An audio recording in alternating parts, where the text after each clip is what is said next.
Playoff Edition. I'm your host, Ari Bluestein, and we'll bring in our co-host, as always, Dave Ciccoletti, the head coach of Neshaminy Softball. Dave, welcome back to the show. Great to be back. Happy to be talking playoffs with you. Well, we do have a lot to talk about here, Dave. And the first thing I really want to talk about, as you start to see the brackets appear on your screen, we want to talk about District 1. And the interesting thing is we've talked about Suburban 1 League softball all year long and how competitive it is, but especially in 6A and even in 5A and 4A, no SOL teams in the Final Four or in the championship game in the winner's bracket. I mean, is that kind of shocking to you? Well, I mean, obviously it's very shocking to me considering, I happen to coach one of those teams, so it's very upsetting. It was also, not a great draw for us where two SOL teams had to play each other, so we eliminated each other. But, to see the strength that we have seen out of the Pac-12 and the Chestnut League is a little surprising. And that right now they seem to have a stranglehold on this district tournament for the most part. Yeah, and, in 6A, we just had results that pretty much just came in. Perk Valley knocking off Springford in extra innings, went to 9 innings. And then Avon Grove knocking off Coatesville. So you're going to have Pac-10 versus Chestnut. Upper Perk, they won the 4A championship earlier today. And then Henderson, they won today over Bishop Shanahan in a Chestnut matchup. They will go to the 5A championship to take on Interborough out of the Delaware Valley League. So you take a look at these teams, and Springford usually has a pretty strong baseball and softball program. You take a look at these teams, and, they're going to make the states. What do you think about these teams and these conferences that we haven't really touched on that much this year? Well, it's very interesting to see. I'm very interested to see how these games play out, so we can see exactly how the seeds break down in the PIA bracket. But going into those championship games tomorrow, I expect to see a great game between Avon Grove and Perk Valley. I don't think it's no secret.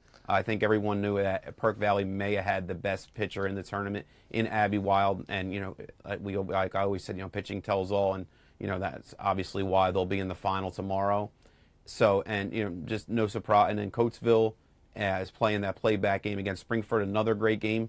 And then the one that we do have two SOL teams still alive. Right. They are not in the winner's bracket. However, they are still going to battle each other tomorrow. That is North Penn and CR North to get the last state spot. That's good news for them. Bad news is that winner of that game, Council Rock North or North Penn, will play the District 1 champion in the first round of states. Yeah, we're going to look at the state bracket a little bit later when we bring everything together. But it is interesting to see where, you're going to have that 1-1 versus 1-5 matchup. Basically, the last team in, which is going to be a pretty good SOL team, taking on whoever wins the game tomorrow in 6A. So very interesting. And also I know a team that you follow, and we've talked about them, Bristol, going to make some noise in 2A. They won the 2A championship today, correct, in District 1? Bristol won the 2A championship today. They played Calvary Christian, who they handled rather easily in both regular season games. Calvary Christian came to play today. I think going into the 6th inning, that game was 2-1. I didn't get to see the game. Obviously, I'm here.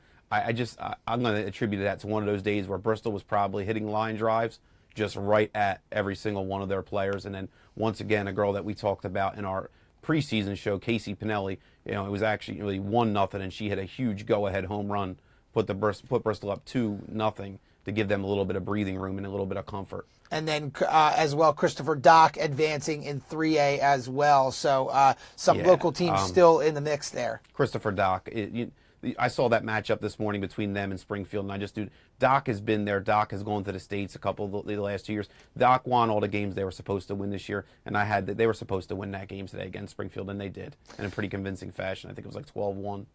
Well, speaking of games where we pretty much know what the winner is going to be, let's move on to District 12, because when we talk about District 12, we've really focused on the Philadelphia Catholic League, and we covered the Philadelphia Catholic League championship game on our PCL portal on our SFBN website.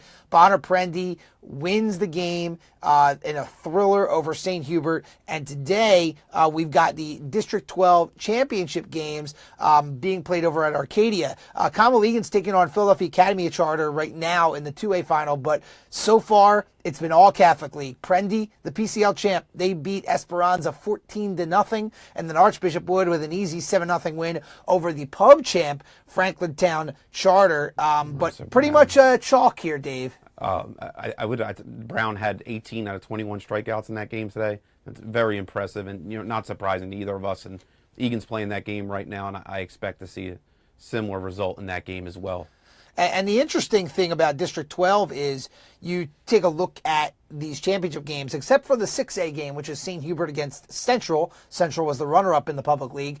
They're all going to states. Each of those brackets that we mentioned gets 2 teams out of District 12 to state. So we'll see how the public league teams fare against some other teams throughout the state, but not so much against the Philadelphia Catholic League. But, before we move on to the state playoffs, I don't think we really had a chance, Dave, to kind of recap the craziness of the Philadelphia Catholic League playoff bracket. You had Lansdale Catholic, the 9 seed, knocking off the 1 seed, Archbishop Wood. Archbishop Carroll as the 7, almost knocked off the number 2 team, St. Hubert's. Prendy, who was the 6 seed, ends up winning the whole thing, including knocking off the number 3 seed, Cardinal O'Hara. Just an insane, it really didn't go. The Prendy O'Hara game, obviously, that's pretty close, but for Carroll to almost beat Hubert and then Wood to actually lose to the 9 seed Lansdale Catholic, just shocking.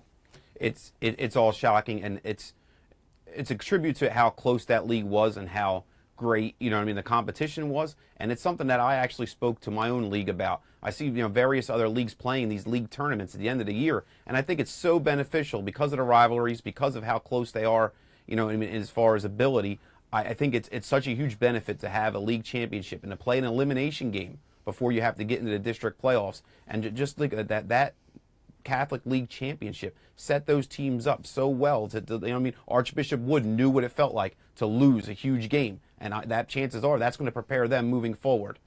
Yep, and they'll be moving forward on to states. And before we get into kind of the state breakdown and projecting where some of our local District 1 and District 12 teams fit into the PIAA state brackets, we want to remind you that you're watching In the Circle here on Facebook Live, presented by SFBN. But we have a lot of great stuff on our website, www.thesfbn.com.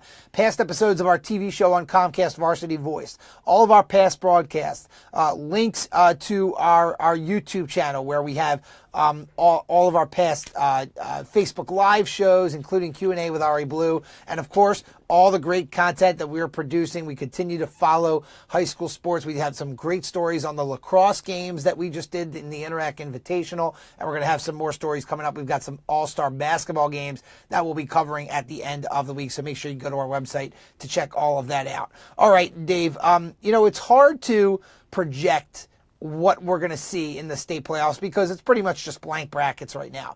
But we already alluded to the 1-1 versus 1-5 matchup, which is an intriguing matchup. I'll take the 5 in that game. You take the 5. It's a huge letdown. The champions happy. They got a district trophy and a hungry 5 who battled, elimination game after elimination game after elimination game.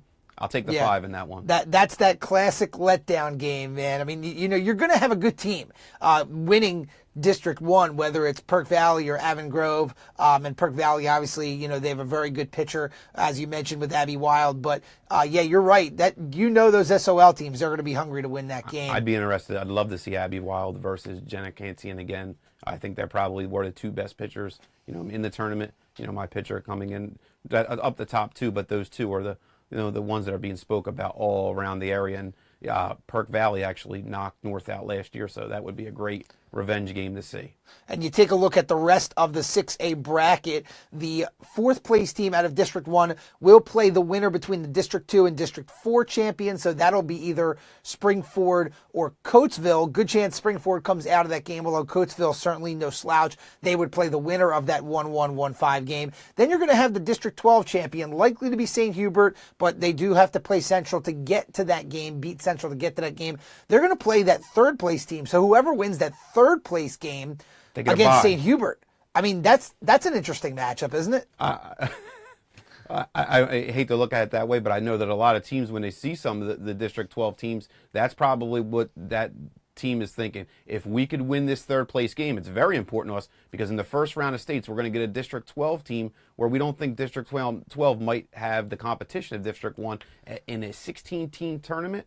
It's almost like having a bye to the Elite Eight, and it's huge. I would love to be that 3 seed, and even looking further down the bracket, you're the 2 seed. You're on the opposite side of all your other District 1 competition. That's right. You get to go out west. You don't have to go back and battle teams you're familiar with. If I was in this bracket anywhere, I would love to be the 3, and second place would be right after would be the 2. So would you lose that District 1 championship game tomorrow? Okay. Absolutely not. And then you look at 5A. Let's jump down to 5A. You're going to get 4 teams from 5A in this thing. The District 1 champ plays the 3rd team out of District 3, so certainly a good matchup there. But then the second round, you look ahead, the District 1 champion is going to have to play the 4th place team out of District 1. So, you look at all these District 1 teams, they're all going to end up playing each other at probably at some point, in this 5A bracket, I would think. Well, like we talked about earlier in the year, 5A is the wild card. Yes. Just like we said with basketball, just like I know you spoke about with football. I have absolutely no idea. I saw what it did to District 1 and who got grouped in the 5A. We have no idea who got grouped in the 5A from some of those teams out west and middle of the state. Right. I'm going to say the opposite. I'm going to think that we're going to see the rest of the state take over 5A. That's my prediction. It could be, but I think Archbishop Wood's going to have something to say about that. I mean, they've got a very good pitcher. I know that they had that tough loss in the quarterfinals to Lansdale Catholic, but when you've got Marissa Brown and her potential dominance, they could be, depending on the matchup, they could be the local team out of 5A more than the District 1 teams that can make a run. They played in a championship today, and she had 18 out of 21 strikeouts. When you have a pitcher like that, you are more than capable of going on a 3-game win streak to get yourself to the state finals. So I wouldn't count them out. But again, like I said, the 5A is just very odd to me. Yeah, you see it the first time. We haven't seen it yet. Right. And you take a look at, there's some upsets early on in 5A. Mount St. Joe, the 5 seed, goes down. Pencrest, the 1 seed, goes down to the 8 seed Great Valley. So in terms of District 1, really kind of a wild card as to who will end up in those specific spots. 4A is interesting. We'll talk about that briefly. You've got Prendy in there from the Catholic League. And I believe it was Upper Perk out of District 1. And they're only going to send 1 team. That's District 1 sends 1 team and District 12 sends 1 team. That's a very unfortunate. Bishop Shanahan was a very good team. They lost that game today.